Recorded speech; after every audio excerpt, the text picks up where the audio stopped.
सब देखने और सुनने वालों की खिदमत में मोहब्बत भरा सलाम। कल इस्लामाबाद में जो नमाजी थे उनमें और पुलिस में तसादम और लाठीचार्ज किया गया। ये सुनते हैं पहले फजल रहमान का, फिर आज बात करते हैं। मस्जिद जब बन जाती है तो फिर वो मस्जिद है, कयामत तक के लिए मस्जिद है। किसी माई का लाल उस मस्जिद को नहीं गिरा सकता। हम अपना खून गिराएंगे लेकिन मस्जिद। अच्छा, हम अपना खून गिराएंगे। आज तक वैसे फजल रहमान साहब कहीं आपका खून गिरा नहीं है, बड़ी माजरत के साथ। लोगों का खून गिरा है आपके कहने पे। लोग जो हैं ज़ाहिर है आपने मलंग बनाया हुआ है आवाम को। और जो आज हालात पाकिस्तान में हैं, फजल रहमान है और बेशुमार उलमा इस वक्त मैदान में आए हुए हैं और वो बड़े बड़े नारे लगा रहे हैं, बड़ी बड़ी तकरीरें भी कर रहे हैं। जो हालात मौजूदा पाकिस्तान की है, जिस तरह अभी फजल रहमान साहब ने फरमाया कि मस्जिद जब बन जाती है तो क़यामत तक मस्जिद रहती है ये बड़ी एक अहम बात है। अब पाकिस्तान में आए दिन आपने देखा, पहली तो चीज़ ये है कि कोई भी इमारत तमीर करें, चाहे वो मस्जिद हो, चाहे वो आपका घर हो, चाहे वो कोई भी प्रॉपर्टी, आप वहाँ पे सबसे जो ज़रूरी चीज़ है वो कवानीन का एहतराम है। पाकिस्तान में तो वैसे कोई कवानीन नहीं है, लेकिन मैं जनरल बात कर रहा हूँ कि जब तक आप कवानीन के मुताबिक सिस्टम को नहीं चलाएँगे, उस वक़्त तक आप चाहे मस्जिद बना लें, चाहे उस पे इबादत कर लें, चाहे आप जो मर्ज़ी बना लें, उसका फ़ायदा नहीं। और जो भी इमारत तमीर होगी या कोई और भी काम आप करें, क़वानीन के दायरे में रह के करें, तो आपको कुछ नहीं होगा।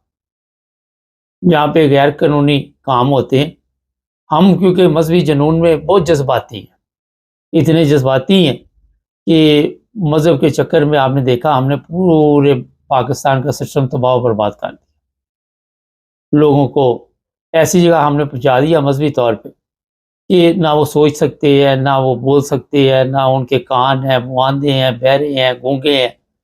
और ऐसी जज़्बाती कौम तैयार की गई है कि उसे आप इस्तेमाल करने के लिए जो मर्ज़ी हरबे इस्तेमाल करें, वो आपके काबू में आ जाते हैं। आप जैसे मर्ज़ी उनके ऊपर जुल्म करें।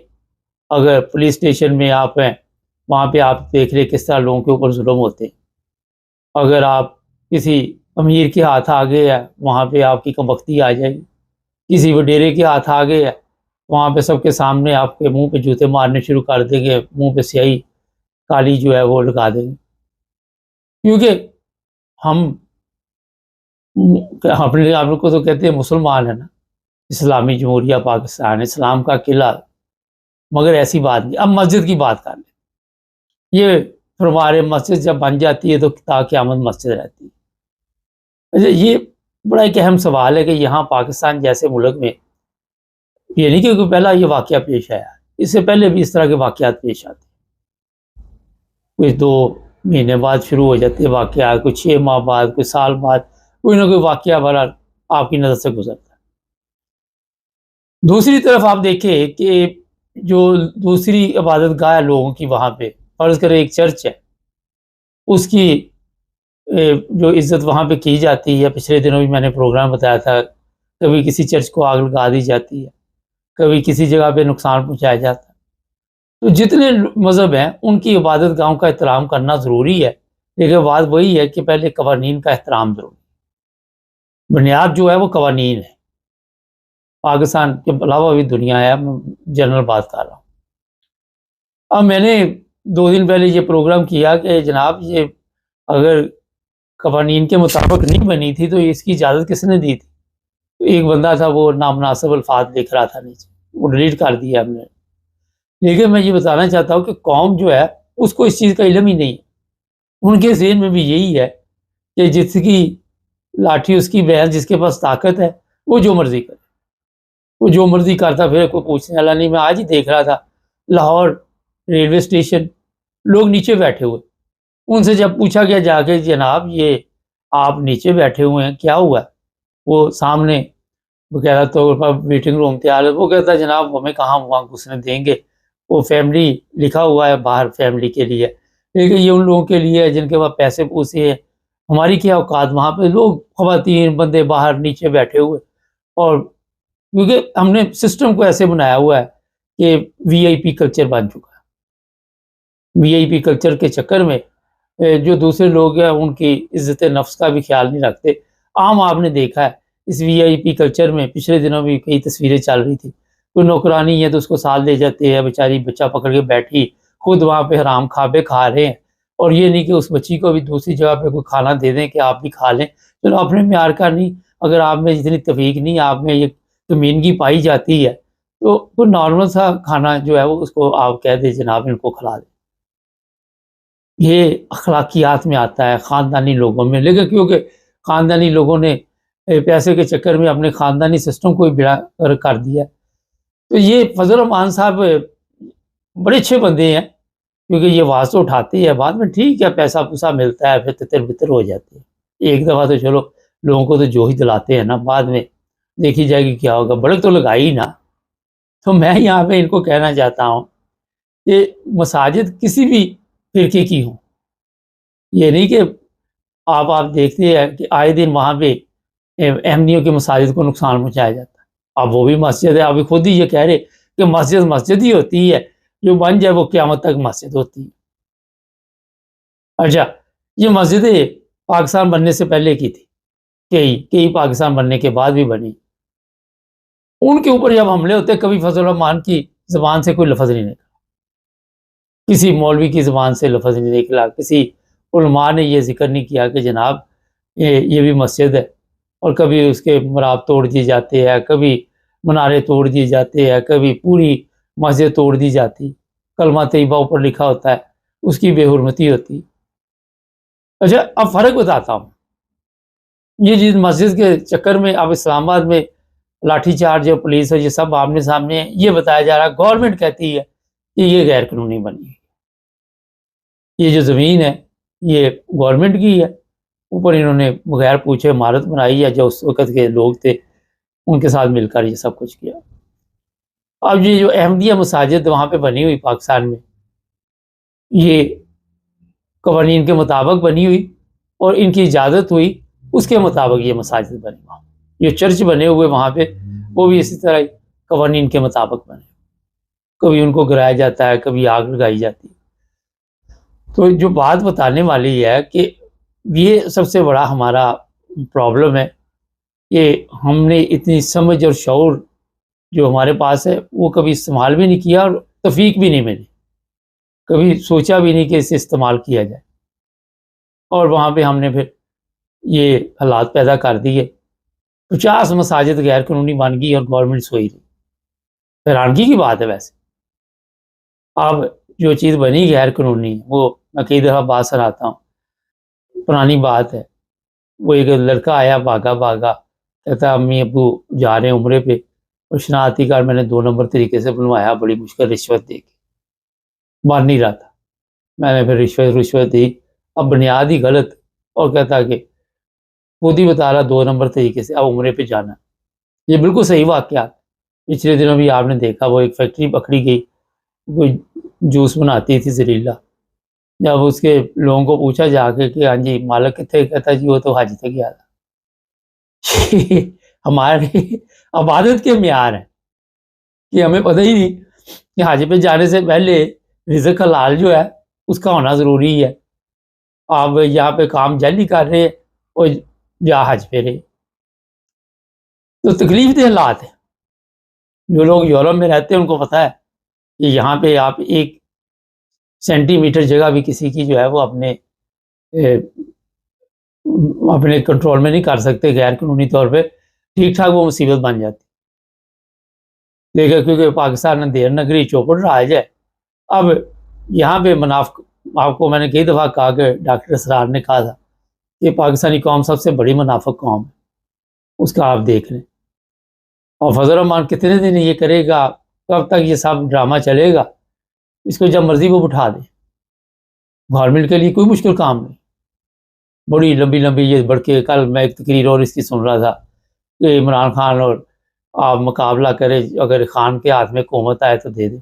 ये वही मुनाफिक शख्स है जो उसके खिलाफ भी इस्तेमाल होता है। अगर नहीं हुआ तो मुझे बताया जी 26वीं तरमीम में आपको पता चल जाएगा। लालच ने इनकी आंखों पे पट्टी बांधी हुई है। तो ये मुनाफिकाना जो रवैया है, ये मेरा ख्याल है जब तक आप दूर नहीं करेंगे, कर भी नहीं सकते। ये नस्ल दर नस्ल चलता है। जब तक कौम का बेड़ा गर्क मुकम्मल, वैसे तो मुकम्मल ही है, एक शायद कुछ झटके बाकी है, लेकिन इनको कोई फ़र्क नहीं पड़ता, क्योंकि कौम की बर्बादी जिस जगह पे पहुंची हुई है आपने देख लिया। वो मेरा हाल आपको आए दिन नज़र आते, हम भी प्रोग्रामों में बताते। तो ये जनाब मैं कहूँगा कि सबकी इबादत गाह का एहतराम करें। आप किसी की मस्जिद को मस्जिद ना कहें, मगर जाके किसी की मस्जिद को तोड़ने का हक आपको हासिल नहीं है। किसी की मस्जिद को आग लगाने का हक हासिल आपको नहीं है। ये मैं आपको बता दूं। जो कौम आप बच्चों की तैयार कर रहे हैं, क्या आपका क्या ख्याल है कि ये सिर्फ दूसरे लोगों के लिए मुसीबत बनेगी? ये आपके गले भी पड़ेगी। ये आज मेरी बात नोट कर लें। आज दूसरे बच्चों को आप कह रहे कि फलां पे हमला करो, फलां पे करो, आज आने वाले दिन, अच्छा बड़ा जल्दी टाइम गुजर जाता है, 10-20 साल का पता भी नहीं चलता। ये जनाब आज का प्रोग्राम था। तो इस मुनाफिकाना ज़िंदगी से हम बाहर निकल पा रहे। चैनल को सब्सक्राइब करें, जुड़े रहें हमारे साथ, ताकि और प्रोग्राम सब देखने और सुनने वालों की खिदमत में मोहब्बत भरा सलाम। जुनैद इकबाल चीमा साहब है, मजहबी स्कॉलर हमारे साथ इस वक्त मैनचेस्टर से। चीमा साहब आज ज़रा मुख्तसर जवाब दीजिएगा, सवालात काफ़ी हैं, आप बड़ी दिनों बाद हमारे साथ प्रोग्राम करते हैं, कोशिश तो करते रहते हैं आपके साथ कोई ना कोई प्रोग्राम चलता रहे। सबसे ये पहले बताइए कि ये जो मेडल 480 के करीब दिए गए, इनमें से कितने लोग इसके हकदार थे? मुबारक साहब, अगर तो मुझे आप पूछें जानदारी से, ऑनेस्टी से, अल्लाह और अल्लाह के रसूल को गवाह बना के, तो फिर तो मैं ये कहने का हक बजानब हूँ, एक बंदा भी इस काबिल नहीं था जो इस मेडल का हकदार था। मैं नहीं समझ सकता कि ये पाकिस्तान किस तरफ जा रहा है।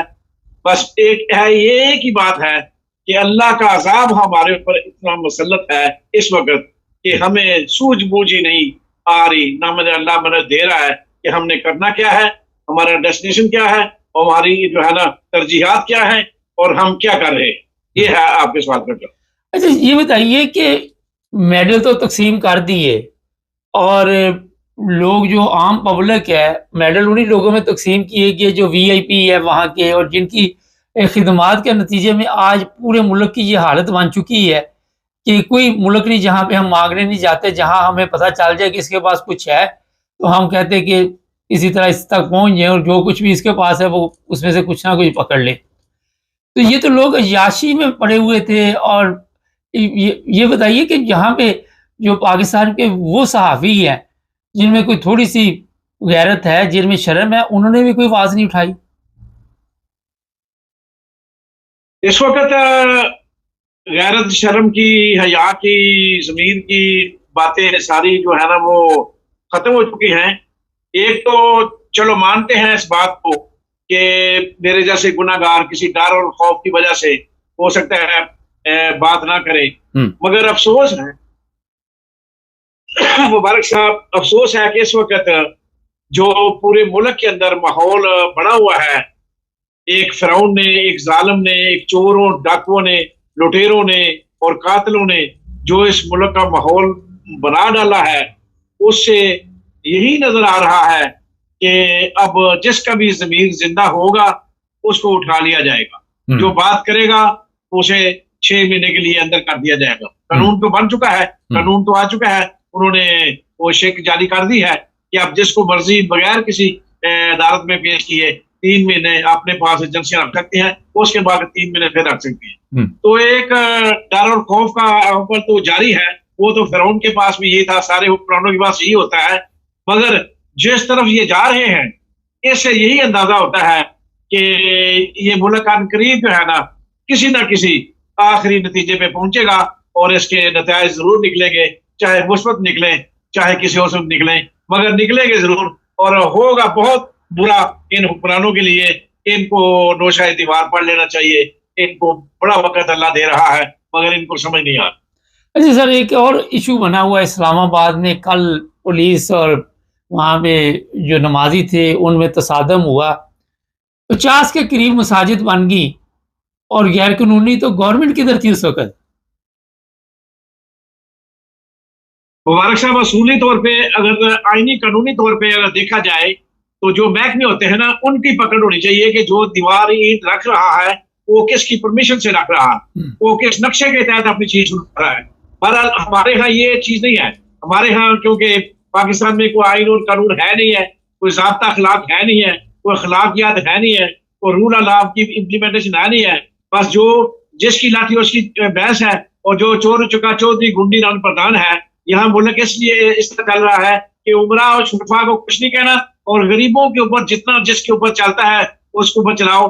बहरहाल इसके अंदर एक बात और है कि जब पाकिस्तान के अंदर कानून वगैरह आइन वगैरह कुछ नहीं है तो ये सब कुछ क्यों हो रहा है, वो उसका जवाब मैं आपको ये देता हूँ कि ये जितना भी जो जुल्म किया जा रहा है मस्जिदों की तरफ या दूसरी तरफ, मौलवी जागे या ना जागे वो तो बगैरत है, सोए हैं सोने रहने दो। आज चाहते ये है, मेरा हुक्मरान चाहता ये है कि मार्शल लॉ लगाने के लिए फुल बटा फुल उसको कंट्रोल संभालने के लिए कोई जवाब मिल जाए। असल जो इस वक्त डंडा चल रहा है ना, वो इस तरह चल रहा है कि लोग निकले और मुझे जवाब मिल जाए और मैं मार्शल लॉ लगा। तो मुकम्मल तौर पर कुली तौर पे वो अपना इक़्तिदार जो है ना चाहता है, उसने नहीं जाना। इसने अपने आखिरी दम तक, मैंने कहा था मरने का लफ्ज़ इस्तेमाल करता हूँ, नहीं एडवेंचर, इसके साथ जब तक कोई एडवेंचर नहीं होगा ये इस मुल्क की जान नहीं छोड़ेगा। और क्योंकि इसको जरूरत है मुल्क चलाने की, इसने चोरों लुटेरों को साथ मिला के और उनको भी किसी को थप्पड़, किसी को थ्रेट, किसी को बुला के सारे, जिस तरह ख्वाजा आसिफ की भी जो है ना वो टट्टी निकल गई, पेशाब निकल गया, और वो बड़ा 30 मार का बन रहा था, बोतल की चाकों को बह गया, वो बुलाया गया दफ्तरे, और उसको इस तरह आसिफ इकबाल को भी सुनने में आ रहा है 2 थप्पड़ लग गए हैं। तो ये बिल्कुल उसी जो है ना वो तरह पे गुजारा करेंगे, उसी के साथ चलेंगे। और वो चाहता है, जो बड़ा है वो चाहता है कि मुल्क में ऐसे हालात पैदा हो जाए कि कुली तौर पे इख्तियार उसको मिल जाए, और वो है मार्शल लॉ। और मार्शल लॉ का जवाब पैदा कर रहा है, ये मस्जिदों को गिराना, ये सबको डंडा देना, वो जवाब फराहम करना। सर पहले कौन सी मार्शल लॉ नहीं लगी आपके ख्याल में? अभी मार्शल लॉ नहीं है? हाँ, असल में बात ये है कि वो ये चाहता है कि ये जो मैं इनके तरले कर रहा हूँ, ये मुझे ब्लैकमेल कर रहे हैं, मियां नवाज शरीफ की अंगड़ाई ले रहा है, उसको भी थोड़ा सा खारिश हो रही है किसी जगह पे, तो ये वो कहता है कि इनकी खारिश ये भी खत्म कर दूं। ये छोटी मोटी जो मुझसे मुतालबे करते हैं ना, जब मैंने इनको खुली छुट्टी दी दी है कि आप अरबों खाओ, खरबों खाओ, जो मर्जी करो, मगर मुझे ना तंग करो, तो ये इन्होंने जो उसका रोका है ना नोटिफिकेशन, ये वो डांग का डंडा है। अब वो इस तरफ जा रहा है कि अच्छा ठीक है, तुम समझोगे तो ठीक है, नहीं समझोगे तो डंडा तुम्हें भी दे दूंगा। तो ये सारी सूरत हाल है। एंड क्या देख रहे हैं आप? ये बात है, डंडा चल रही है इसलिए है कि यो उसको पूरी जिंदगी के लिए नोटिफिकेशन चाहिए, उसको पूरी जिंदगी के लिए एक्सटेंशन चाहिए, वो उसने मरने तक इस मुल्क की जान नहीं छोड़नी। मुल्क का बेड़ा गर्क होता है तो हो जाए, ये है सूरत। लेकिन नवाज शरीफ पे तो जो बात उसके दिमाग में बैठ जाए वो तो करके ही छोड़ता है। वो कुछ भी नहीं करके छोड़ता। एक थप्पड़ की मार है, एक थप्पड़ की मार है, एक थ्रेट की मार है, कुछ नहीं, मूत्र की चाकों को बह जाता है। नवाज शरीफ का पूरा कैरियर ही ये है कि जब भी थप्पड़ वो किसी ने दिखाया, मारने से पहले ही वो उसको सरेंडर कर देता है। उसकी औकात ही नहीं है इस काबिल, वो इस काबिल है ही नहीं है कि जिस तरह आप कहते हैं। आप देखे ना कि अतात अहलक के अंदर कौन सी खसूसियात थी, उसको मेडल दिया गया। ये जितना बड़ा कोई बगारत होगा, जितना बड़ा कोई खंजीर होगा, जितना बड़ा कोई हरामी होगा, जितना बड़ा कोई बेजमीर होगा पाकिस्तान में, उसको मेडल दिया जाएगा। ये मेडल की खसूसियात है और ये मेडल की डेफिनेशन है। और ये नवाज शरीफ है, इसकी औकात क्या है? ये तो सिर्फ थोड़ा सा ब्लैकमेल करेगा, थोड़ा सा आगे जाएगा, अगर आगे कोई अगला हिल गया तो ठीक है, वरना खुद पीछे हो जाएगा। ये इसकी तो ये औकात। अच्छा चीमा साहब, थोड़ा सा पीछे आते हैं। ये जो इस्लामाबाद वाला इशू बना हुआ है, मुझे ये बताइए कि गैर कानूनी बना के कोई चीज तो उस पर इबादत करनी जायज है? क्योंकि आप मजहबी स्कॉलर भी हैं। आप इन उलमा की तो बात ही ना करें। मैं तो उलमा के साथ खिलाफ हूँ। इनके अंदर कोई ज़मीर नाम की चीज नहीं है, इनके अंदर अखलाकियात नाम की चीज नहीं है। ये जब चाहते हैं तो होश और धांधली से जहां मर्जी 1.5 इंच की मस्जिद बना लेते हैं, ये भी गलत है। मगर जो इनके ऊपर मुसल्लत है वो बदतर है। ये तो दरबारी है सारे, ये तो मौलवी दरबारी है। अगर इनके अंदर जमीन जिंदा होता तो सिर्फ एक मस्जिद के लिए उठे हैं, जरा इनको दूसरी चीजें नजर नहीं आती क्या? इनको कोई अल्लाह और अल्लाह के रसूल का कोई और कानून नजर नहीं आता? ये सिर्फ शोबदाबाज है सारे। मौलाना फजल मान समेत ये मुनाफिक है, ये मुनाफिक है और ये भी गैर कानूनी काम करते हैं, इसलिए कि इनके अंदर ईमान नाम की कोई चीज नहीं है। अगर दीन इस्लाम किसी कीमत पे ये इस बात की इजाजत नहीं देता कि किसी की प्रॉपर्टी के ऊपर कब्जा करके मस्जिद बनाओ और फिर अल्लाह और अल्लाह के रसूल का नाम इस्तेमाल करके ब्लैकमेल करो, नहीं, कतई तौर पे ये गलत करते हैं। मगर गलत इसलिए करते हैं कि इनसे गलत करवाया जाता है और इनको फंडिंग की जाती है गलत काम करने के लिए कि तुम ये करो। ये इनके पीछे पैसा होता है, इनको माल दौलत होती है। ये पंजारों के मालिक किस तरह बन जाते हैं? ये मौलाना फजल मान जैसे बगैर खंजीर हरामी किस तरह पंजारों और इतने इतने अरबों खरबों की प्रॉपर्टी के मालिक बन गए? ये सिर्फ और सिर्फ फंडिंग है। पीछे से जो फंडिंग होती है, जिसको चाहो खरीद लो, जिसको चाहो आसमान पे पहुंचा दो, जिसको चाहो आसमान से जीरो कर दो। ये है इस मुल्क के साथ चल रहा है और इसी कानून के तहत मुस्लिम मुल्क का बड़ा गलत हो रहा है, लाकानूनियत की वजह से। अच्छा, ये मुझे बताइए कि आने वाले दिनों में आप देख रही हैं कि आसानी से गवर्नमेंट जा रही है आपके ख्याल में, या चीफ साहब जा रहे हैं? दोनों में से कौन जाएगा? ये दोनों ही बैठे रहेंगे? जनाब, ये सारे इसी तरह पे गुजारा करेंगे ना।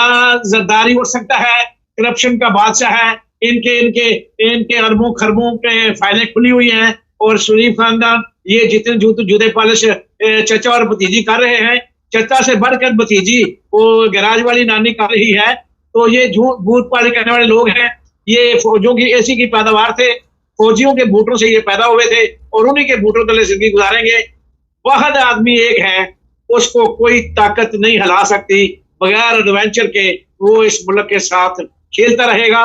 उसके साथ कोई एडवेंचर हो जाए तो फिर ये सारा सिस्टम लपेट हो जाएगा। फिर सरदारी भी गया, फिर शरीफ भी गया, फिर सारे गए, फिर नहीं बचे फिर कोई नहीं बचेगा। सिर्फ उस बंदे का जो इस वक्त जालिम है, कातिल है और उसके पास स्टिक है, वो डंडा है, जिसको मर्जी जिस तरह चला रहा है, उसके साथ जब तक एडवेंचर नहीं होता कुछ भी तब्दील नहीं होगी। बहुत शुक्रिया चीमा साहब। ये थे जी मजहबी स्कॉलर जवेद इकबाल चीमा साहब। चैनल को सब्सक्राइब कर लें। सब देखने और सुनने वालों की खिदमत में मोहब्बत भरा सलाम। नाज़रीन, पाकिस्तान चलेंगे, हमारे ब्यूरो चीफ हैं इस वक्त। सर, सैलाब ने तो तबाही मचा दी, पता चला कि और भी जानी नुकसान हो रहा है वहाँ पे। जी बिल्कुल, जो गुज़श्ता कल शाम से जो तबाही शुरू हुई थी वो अभी तक जारी है और रेस्क्यू जो काम हो चुके हैं। अभी तक की इतलात के मुताबिक 470 के करीब अफराद जो है वो पीर बाबा हॉस्पिटल में उनकी लाशें पड़ी है और उनके लिए इंतजाम किए जा रहे हैं। यहाँ पर पाक फौज ने कंट्रोल संभाल दिया है और तमाम जगहों के ऊपर जो है वो मट्टी और गारे की वजह से तमाम चीजें और जो जगह है वो ब्लॉक हो चुकी है और काफी लोगों के मुताबिक नीचे अभी भी लाशें जो है मट्टी में नीचे दबी हुई है, जिनको निकालने की कोशिश की जा रही है। तो मुसलसल जो है दरियाए सवार जो है वो बिल्कुल बिफर चुका था और सबसे ज्यादा तबाही जो है दरियाए सवार पे तुगयानी की वजह से हुई है। उसके बाद जो पहाड़ी इलाके से जो मट्टी के तोड़े और जो लैंड स्लाइडिंग हुई है उसकी वजह से मजीद उस दरिया के अंदर जो तुगयानी बढ़ गई है, जिसकी वजह से आगे आने वाले मकानात और चीजें सारी तबाह हो गई है। और कल शाम के बाद हमें ये इतलात मिली थी कि रात के वक्त भी तकरीबन 2 घंटे तक वहां पे मजीद बारिश होती रही है, जिसकी वजह से रेस्क्यू के कामों में जो है वो मुश्किलात पेश आ रही थी। लेकिन पाक फौज के जवानों ने जो बच्चों को वहां फंसे हुए थे और जो फैमिली जो छतों के ऊपर खड़ी हुई थी और उनको रेस्क्यू किया था, तो अभी तक वो जितना भी सिलसिला है वो अभी काम जारी है। और इमदादी कामों के लिए इस्लामाबाद की तरफ से भी और जो लाहौर है, पंजाब गवर्नमेंट है लाहौर में, वहां से भी और कराची से भी जो है वो इमदादी सामान और ट्रक जो है वो खैबर पख्तूनख्वा के लिए रवाना कर दी गई है, जिसमें बहुत ज्यादा तादाद में खैमे, कंबल और खाने पीने और मेडिकल की अद्वियात है कि जो वहां पर पहुंच के तो वहां पर उनको दी जाएंगी, जिससे उनको रेस्क्यू किया जा सकेगा। अच्छा सर, ये बताइए कि इस्लामाबाद की क्या सूरत हाल है? वहाँ पे भी पुलिस और उलमा के दरमियान कोई हालात अच्छे नजर नहीं आ रहे? जी बिल्कुल, जो जामिया मस्जिद मदनी थी जिसको गिरा कर तो वहां पर ग्रीन बेल्ट में पौधे लगा दिए गए थे। तो पहले ये कहा जा रहा था कि डिप्टी वज़ीर-ए-आज़म के साथ इनकी बातचीत हो चुकी है और जमीयत उलमा इस्लाम फजलुर रहमान ग्रुप के एक नायब अमीर जो है और एक बड़े अहम ज़राए से इस बात की तस्दीक हुई थी कि इनकी आपस में बातचीत होगी। लेकिन फिर बाद में तकरीबन को 3 घंटे के बाद ये लोग हुआ कि गवर्नमेंट ने इनकी तमाम बातें और जो इनके मुतालबात हैं वो मानने से इनकार कर दिया है। उसके बाद जुम्मे वाले दिन इन लोगों ने ये ऐलान किया था कि हम नमाज जुम्मा जो है उसी जगह पर अदा करेंगे। तो वहां पर जब ये मॉब इकट्ठा हुआ तो उसके बाद फिर पुलिस ने इनके ऊपर लाठीचार्ज किया। उसके बाद जो मुजाहिरीन थे उन्होंने भी इनके ऊपर जो है वो जो पथराव किया, जिसके बाद से कुछ पुलिस एहलकार भी जख्मी हुआ। ये दोनों आपस में तसादम जो है इनका जारी रहा था। तो अभी ये जो है वो लाल मस्जिद के जो खतीब है उनकी तरफ से भी बार बार ये धमकी मेल जो है सामने बातें आ रही है, जिसके अंदर ये कहा जा रहा है कि हम हर कीमत में मदनी मस्जिद को यहाँ पर खुद दोबारा तमीर कराएंगे और अगर हुकूमत ने हमारे साथ जो है हमारे मुतालबात को ना माना या हमारे मुतालबात की तरफ ध्यान ना दिया तो हम इससे सख्त कार्रवाई करने के लिए भी तैयार है। हम हर कीमत में यहाँ पर नमाज अदा करेंगे, हम किसी और जगह पर नहीं जाएंगे। हाँ, हमें अपनी जानों की कुर्बानी देनी पड़े तो उसके बाद से जमीयत उलमा इस्लाम फजलुर रहमान ग्रुप के अफराद और मदरसों के तलबा जो है वो वक्तन फक्तन वहाँ पर जाकर नमाज अदा करते हैं और पुलिस की ये कोशिश होती है कि इनको यहाँ पर इकट्ठे ना होने दिया जाए। लेकिन वक्फे से वहाँ पर जो है इनका पुलिस का और इनका आपस में तसादम जारी है। सर ये बताइए गर्मी की क्या सूरत हाल है इस वक्त यहाँ पाकिस्तान में? जी, जो खसूसन लाहौर शहर है और इसके मज़ाफ़ात है शेखुपुरा नारोवाल, यहाँ पर तो हवस जो है वो बहुत ज्यादा है। लेकिन गुज़श्ता कल रात से तकरीबन को 7-8 बजे के बाद से हवा चलनी शुरू होगी थी, लेकिन सारा दिन धूप की वजह से जो है वो हवस बहुत ज्यादा रहा था। लेकिन जो इस्लामाबाद है, जेलम है, वहाँ पर जो है वो हल्की फुल्की बारिश हुई थी। इस्लामाबाद में बारिश हो रही है, शुमाली इलाका में तो बहुत ज्यादा बारिशें हो रही है, जहाँ पर ये सैलाबी जो है वो सूरत हाल पैदा हो चुकी है। और NDM में जो है उन्होंने इस बात की पेशगोई की थी कि 21 से 22 अगस्त तक जो है वो मूसलाधार बारिशों का एक स्पेल जो है वो जो यहाँ पे दाखिल हो चुका है, तो किसी भी वक्त बारिश हो सकती है। लेकिन अभी तक तो बहरहाल जो लाहौर उसके मज़ाफ़ात और पंजाब के जो नॉर्थन एरियाज है वहाँ पर जो है वो हवस की सूरत हाल है। लेकिन ये जो शुमाली इलाके जात है जैसे कि पहाड़ी इलाके जात जितने भी है इनके अंदर जो है वो बहुत ज्यादा बारिश का और मुसलसल बारिश हो रही है और सैलाब की सूरत हाल है। अच्छा, 2 FIR की कॉपियां आज हमारी नज़र से गुजरी है। ये पिछले दिनों जो वाकया पेश आया था 14 अगस्त को, जरा बताएंगे क्या FIR दर्ज हुई है जी? जी बिल्कुल, जो वाकया पेश आया था फैसलाबाद में 275 करतारपुर में, तो थाना दर्ज कोर्ट के अंदर जो है 906/25 की एक FIR जो है वो वहां पर दर्ज की गई थी, जिसके अंदर जो जेरे दफा है 295, 436, 440, 338, 148, 149 और दहशतगर्दी की दफात जो है 780A, तो उसको उसके तहत जो है ये मुकदमा दर्ज किया गया था। अगर आप कहते हैं तो मैं थोड़ी सी आपको पढ़ के सुना देता हूँ। जी जी बताइए। तो उसमें जो है ये एक दरखास्त दी गई थी कि जी थाना दर्ज कोर्ट के जो साहिल है अमीन शाहिद, उनकी तरफ से ये दरखास्त दी गई थी कि हमारा तल्लुक कौम गुजर से है और हम चक नंबर 275 करतारपुर तहसील व जिला फैसलाबाद में है। अंदाजी मुकदमा के लिए दरखास्त दे रहे हैं पर खिलाफ हाफिज रिफाकत, और इनमें टोटल जो है तकरीबन 40 के करीब अफराद नामजद किए हैं, जिनके नाम है मुख्तलिफ किस्म के जो गाँव से तल्लुक रखते हैं। उनके अलावा 300 जैसे 350 अफराद वो है जो नामालूम अफराद है। और उसके अंदर उन्होंने ये बताया है और इसमें ये लिखा गया है कि जनाब यारी गुजारिश है कि साहिल जो है करतारपुर फैसलाबाद का रहायशी है और जमात अहमदिया से तल्लुक रखता है। और आज हमारे यहाँ पर वक्त तकरीबन शाम 6:45 पर शाम के वक्त हम अपनी इबादतगाह के बाहर मौजूद थे कि इसी असला में मैंने देखा कि एक बड़ा हजूम जिसकी तादाद लगभग 300 से 350 के करीब थी, उनकी क़यादत हाफिज रफाकत व जफर आलम जो है कौम राई कर रहा था, जिसने हजूम को भड़काया और इश्तियाल अंगेज़ तकारीर करते हुए लोगों को जलाने और मारने की तरफ उकसाना शुरू कर दिया। जिसके बाद इबादतगाह से छोटी बड़ी जो इबादतगाह है वहां पर हर तरफ से लोग वहां पर इकट्ठा होना शुरू हो गया। उन्होंने इबादतगाह का मेन दरवाजे को तोड़कर अंदर दाखिल होना की कोशिश की। उसके बाद दरवाजा तोड़ा और इबादतगाह के अंदर चले गए। खिड़कियों और से सारा सामान, कुर्सियां और सारा सामान वगैरह उठा के बाहर रखा और उसको आग लगा दी। और इसी इस्लाम में कुछ नौजवान हथौड़े पकड़ के छत के ऊपर चले गए, वहां पर उन्होंने लगे हुए जगड़े को भी तोड़ा। उसके बाद तोड़ फोड़ के बाद उन्होंने तकरीबन जो है हमारे ऊपर जो मीनार थे उनको भी गिराया और टोटल हमारी जो है वो बताई गई है कि उसका हमें नुकसान हुआ है। और कुछ हमला जो है छत पर भी मौजूद रहे और वहां पर खड़े होकर लोगों को उकसाते भी रहे। तो इसके अलावा वहां पर एक मौजूद थे अरफान साहब, तो उनके मुताबिक है कि वो वहां पर खड़े मौजूद थे कि 3 से 4 नौजवान आए और उन्होंने आके हमारे सर पे जो है पत्थर मारने शुरू कर दिए और वहां पर मौजूद थे और हमारा टेलीफोन नंबर था, मोबाइल नंबर, वो भी हमसे छीन लिया। तो अब इन लोगों ने हमारी इबादतगाह को नुकसान पहुंचाया है, तोड़फोड़ की है, मीनार तोड़े हैं और इबादतगाह का बाकी सामान जो है उसको जला दिया है और इसके अलावा मोबाइल भी चोरी किया है और ये सारा काम करके लोगों ने बहुत ज्यादा हमारे साथ सख्त ज्यादती की है।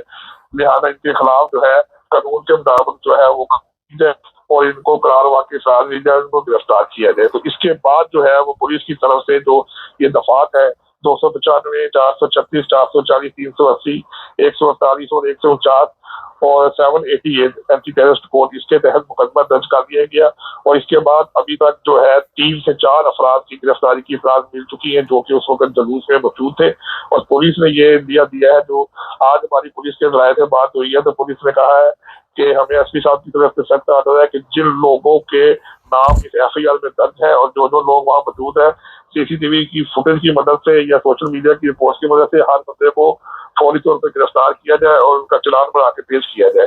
तो पुलिस जो है वो अभी तक इस बात पर वो कोशिश कर रही है कि हम जितनी जल्द हो सकेगा इन सारों को गिरफ्तार करें। जो साहब क़यादत कर रहे थे उनकी गिरफ्तारी अमल में आई?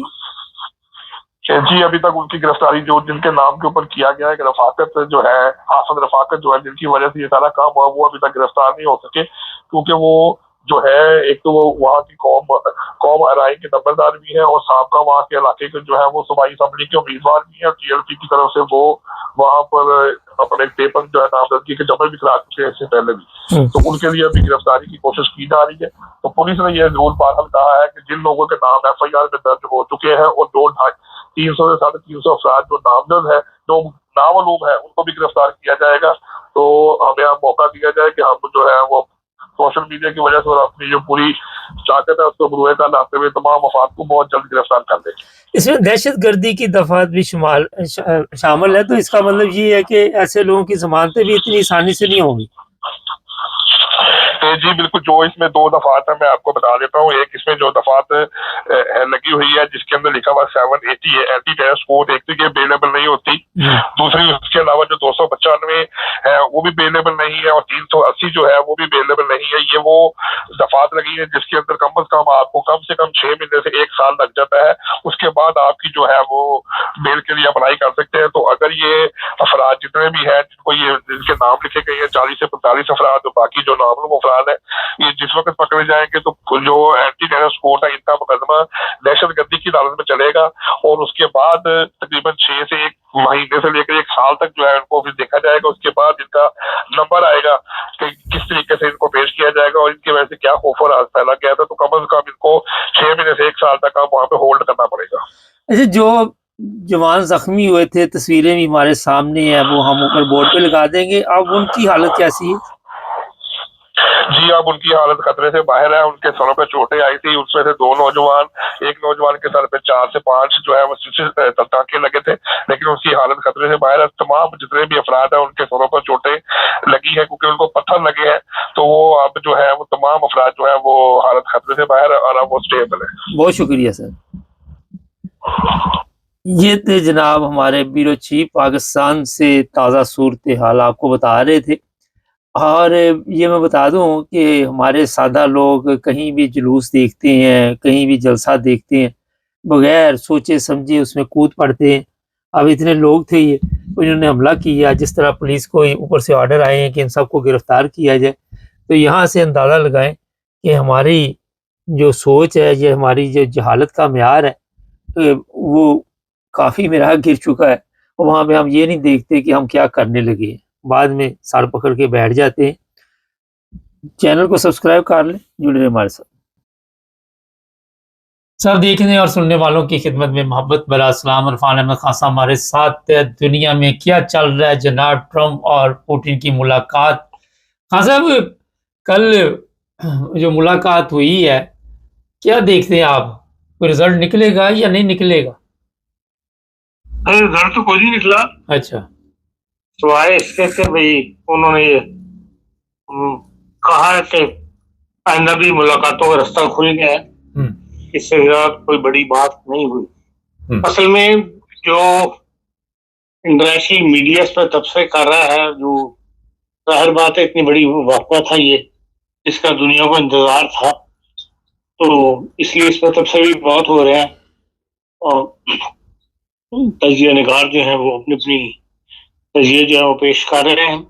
इसकी मुलाकात से पहले जो उम्मीद थी वो कुछ कम हो गई थी किसी प्रोग्रेस की, इसलिए कि एक तो ट्रम्प साहब ने कह दिया था कि मैं जिस उम्मीद से जा रहा हूँ वो शायद पूरी ना हो। ये उनका अपना ही एक वो नजरिया था, इसलिए कि भाई वो कहते थे कि मैं जंग बंद कराने का माहिर हूँ, लेकिन जो प्रोग्रेस हुई है उसमें उन्हें ये नजर आ गया था कि जंग बंद नहीं होगी, इसलिए उन्होंने दबे अल्फाज में ये बात कह दी थी कि भाई जो हम गोल हासिल करना चाहते हैं वो शायद ना कर सके, लेकिन हम आइंदा के लिए एक रास्ता जो है वो खोल लेंगे, और वैसा ही हुआ है। और दूसरी तरफ पुतिन ने भी, जो सरकारी उनका जो तर्जुमान है, उसने वहां रवानगी से पहले, जहाज खोलने से पहले ये ऐलान कर दिया था कि भाई इस मीटिंग से कोई बड़ी तवक्कुआत जो है वो नहीं रखनी चाहिए। तो ये भी एक इशारा उनकी तरफ से दे दिया गया था कि भाई कोई ऐसी बड़ी प्रोग्रेस नहीं होगी, या कम से कम जंग बंद नहीं होगी। और ट्रम्प साहब का जो मेन मकसद था वो ये था कि इसके अंदर कोई जंगबंदी वाली कैफियत पैदा हो जाए और उसके बाद मुज़ाकरात वाले हों, जो है वो चलते रहे, मीटिंग्स होती रहे, लेकिन वो जंग वाली कैफियत भी, जंगबंदी वाली कैफियत भी नहीं कामयाब हो सके। और उसी रात जबकि ये मुज़ाकरात हो रहे हैं, 85 ड्रोन हमले जो हैं रशिया ने किए हैं यूक्रेन के ऊपर, और यूरोप को ये डर था कि भाई यूक्रेन जो है, ये कैफ जो है, जो वहां का ताला हुकूमत है, ये कहीं रशिया के हवाले ना कर दें ट्रम्प साहब से यूरोप को ये खतरा था। इसीलिए ट्रम्प साहब को ऊपर प्रेशराइज करके यूरोपियंस ने एक ऑनलाइन मुलाकात की थी कि भाई आप जो भी वहां पर गुफ्तगू हो उसमें हमें शामिल करें। इसलिए 3 घंटे की जो मुलाकात हुई है ट्रम्प की, उसके दौरान बीच में ट्रम्प साहब ने बाकायदा यूरोपीय यूनियन के जो अहम ममालिक हैं, फ्रांस, जर्मनी, बरतानिया, इनके साथ गुफ्तगू की है, मशवरा किया है, और उसके बाद फिर मतलब उस मशवरे को वहां शामिल किया है। दूसरा ये था कि यूरोप ये चाहता था कि इंडिपेंडेंट फैसला ना हो और यूक्रेन के सदर को भी वहां रखा जाए। कहा यह जाता है, बात उसमें न्यूज़पेपर में खबर मौजूद है कि यूक्रेन का जो सदर है वो रेडी था तो भाई अगर जरूरत पड़ी तो मैं वहां पे फौजी अड्डे के ऊपर अलास्का में मुलाकात में शामिल हो जाऊंगा। लेकिन ट्रम्प साहब ने पहले ही कह दिया था कि आपकी मुलाकात जो है वो नेक्स्ट स्टेप के ऊपर, जो अगली अगर मीटिंग हुई तो उसके अंदर हम यूरोप को पहले यूक्रेन के सदर को शामिल करेंगे, और अगर मुमकिन हुआ तो फिर यूरोपियन सदर जो है वो भी शामिल होंगे। जो नताइज लोग निकाल रहे हैं, तजिया निगार, वो इस बात से निकाल रहे हैं कि भाई कोई मुश्तरका एलानिया जारी नहीं किया गया। दोनों ने जो प्रेस को स्टेटमेंट दी है, अपनी अपनी स्टेटमेंट दी है, और दोनों ने कोई सवाल नहीं लिया। अपनी अपनी स्टेटमेंट का ऐलान करने के बाद वो दोनों राइट से उतर के चले गए और कोई सवाल उन्होंने नहीं लिया। इसका भी वो यही मतलब वो निकाल रहे हैं कि भाई किसी को ऐसा वाज़े ऐलान नहीं हो सका, को वाज़े किसी नतीजे में नहीं पहुंच सके, इसलिए उन्होंने कोई सवाल लेना भी मुनासिब नहीं समझा। जंग बंद वाली कैफियत नहीं होगी, मतलब जंग जो है वो जारी है। जो बड़ी होप थी यूरोप को वो ये थी कि भाई जंग बंदी हो जाए और हम किसी तरह आगे फिर यूक्रेन का मामला जो है वो हल करने की तरफ आए। जब कोई जंग हो रही हो उस दौरान जो है वो जरा मुश्किल होता है भाई कोई तफसीर करना या कोई उसका फाइनल फैसला करना, उसमें कामयाबी नहीं। अलबत्ता ट्रम्प साहब ने ये जरूर कहा है रवानगी से पहले नहीं बल्कि जहाज के अंदर कहा है वाशिंगटन जाते हुए अखबार ने इसको, कभी अभी हमने जो पहला स्टेप है वो अबूर कर लिया है और अब आइंदा मुलाकातों के दरवाजे खुल गए हैं। अब आइंदा मुलाकातें भी होंगी और बास पांच पर हमने एग्री कर लिया है। वो पॉइंट्स क्या है वो उन्होंने नहीं बताए, उनका ये काबिल वक्त है उनको राशवाश करना या उनको ओपन करना, लेकिन ये है कि बास पांच पे हमारी एग्रीमेंट हो गया और हम उसके ऊपर गुफ्तगू शनीद करेंगे। तो ये एक किस्म की खौफ दिलाई गई है, लेकिन जो उसका एटीट्यूड है पुतिन का वो साफ क्लियर कट है कि भाई मैं ना तो उसने कोई बात मानी है और ना वो कोई सुलह की तरफ आने के लिए तैयार है। तो ये एक इससे यूरोप जो है वो के लिए ये खतरे की अलामत है। और यूरोपियन सरबराहान ने जो स्टेटमेंट दी है 3-4 ममालिक ने, और वो जो हमारी लेडी यूरोपियन यूनियन की सदर है उन्होंने भी खदशात का इजहार किया है।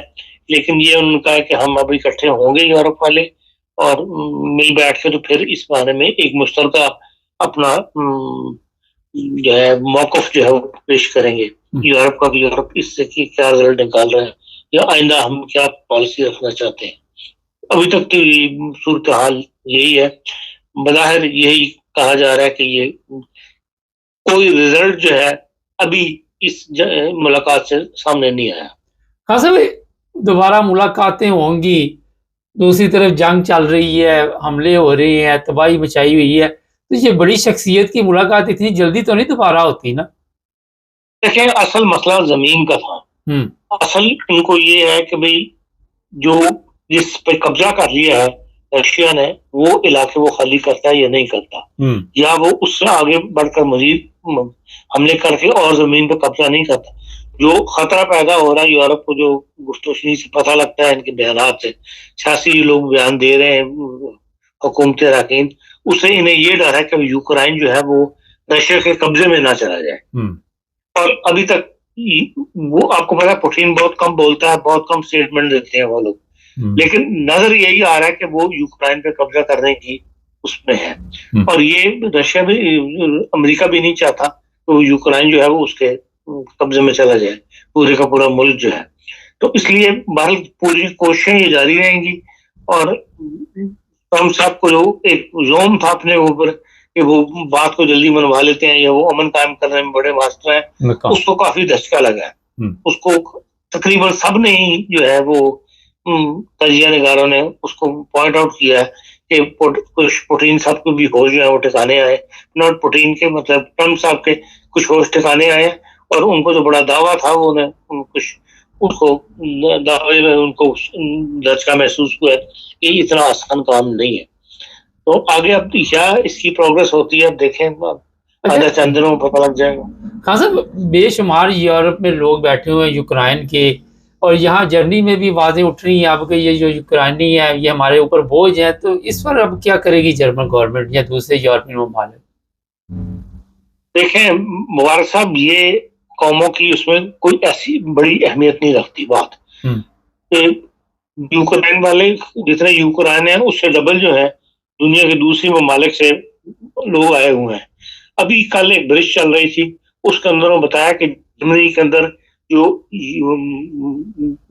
महाजरीन है जिन्होंने असालम अप्लाई किया हुआ है, यूक्रेन में तो असालम अप्लाई नहीं किया, स्पेशल वीजे दिए गए, जो उनमें 85% जो है वो मुसलमान ममालिक से आए हुए हैं लोग जो है। और ये सवाल उठा हुआ था कि मुसलमान ममालिक के पास पैसा है, सब कुछ है, तो ये हमारी तरफ क्यों रुख कर रहे हैं ये लोग, इनको क्यों वहां नहीं संभाला जाता। तो इसलिए ये मसाइल उठते रहते हैं, इन पर डिस्कशन चलती रहती हैं। लेकिन आप ये जो आबादी का तबादला है ये हमेशा से जारी है, इसको आप रोक नहीं सकते। हाँ, मुसलमान गरीब ममालिक क्योंकि वहां पे हुकूमतें कमजोर है, लोगों के सोशल वेलफेयर के लिए कोई सिस्टम नहीं है, कोई लोगों को इंडस्ट्री वगैरह नहीं है, जिससे मेयार जिंदगी लोगों का बहुत ही पीछे गिर चुका हुआ है, बेरोजगारी बहुत ज्यादा है, इसलिए लोग मूव कर रहे हैं वहां से। और जाहिर है बेरोजगार उधर ही मूव करेगा जहां से कुछ मिलने का इम्कान है, जहाँ कुछ नौकरी मिलने का इम्कान हो। इसलिए यूरोप को ये बोझ तो बर्दाश्त करना पड़ेगा। अच्छा हाँ साहब, इस वजह से जी अच्छा सॉरी, अच्छा ये है कि आपने जिस तरह बताया 85% मुसलमान ममालिक से लोग आए हुए हैं, लेकिन अभी तो जर्मनी में काफ़ी जो मेरे पास इतला है कि कंट्रोल कर लिया गया। एक खबर है कि जर्मनी से भी लोग जर्मन जो हैं वो दूसरे ममालिक का रुख कर रहे हैं कि जर्मनी वो खुश नहीं है। देखिए जर्मनी में बहुत सारे 2 वजूहात की वजह पे जर्मन जा रहे हैं। एक तो वो है जो रेंटनर है, इनको रेंटे आपको पता है जर्मनी का इतना ज्यादा नहीं मिलता, तो वो अब बास करीबी ममालिक में जाके जहाँ पे आराम से जिंदगी बसर कर सकते हैं, इनमें टर्की इस वक्त अनातोलिया का इलाका जो है वो बहुत ज्यादा, आप वहां जाएं तो बहुत ज्यादा जर्मन वहां पे आबाद हो रहे हैं। इसी तरह स्पेन के बाद इलाके हैं उनमें जाके जर्मन आबाद हो रहा है। उसमें यह है कि भाई थोड़ी पेंशन में अच्छी जिंदगी गुजर जाती है। फिर यह है कि बुढ़ापे के अंदर इंसान सर्दी से भी भागता है, तो वहाँ एक मोतदिल जहाँ पे मौसम है वहां पे लोग जर्मन से मूव कर रहे हैं। दूसरे जर्मन वो हैं जिनको अपनी क्वालिफिकेशन के मुताबिक यहाँ पर तनख्वाहें नहीं मिल रही, जिनमें डॉक्टर, मेडिकल डॉक्टर बहुत ज्यादा जर्मनी से मूव कर रहे हैं। और वो अमेरिका जा ही रहे हैं, बहुत ज्यादा जो है वो नॉर्वे जा रहे हैं और यूके जा रहे हैं। इस बारे में बकायदा एक ब्रिटिश पुलिस शाया हुई थी। एक उसकी वजह यही है कि यहाँ पर जो जूनियर डॉक्टर है जिसको असिस्टेंट आर्ट्स कहते हैं उसको 12-14 घंटे काम करना पड़ता है और तनख्वाह उसकी बहुत कम है यहाँ पे। तब तक वो पूरा आर्ट्स नहीं बन जाता, 8-10 साल के बाद फिर उसकी तनख्वाहें वगैरह शुरू होती। इसलिए जूनियर डॉक्टर जो है वो बहुत ज्यादा यहाँ से मूव कर रहे हैं।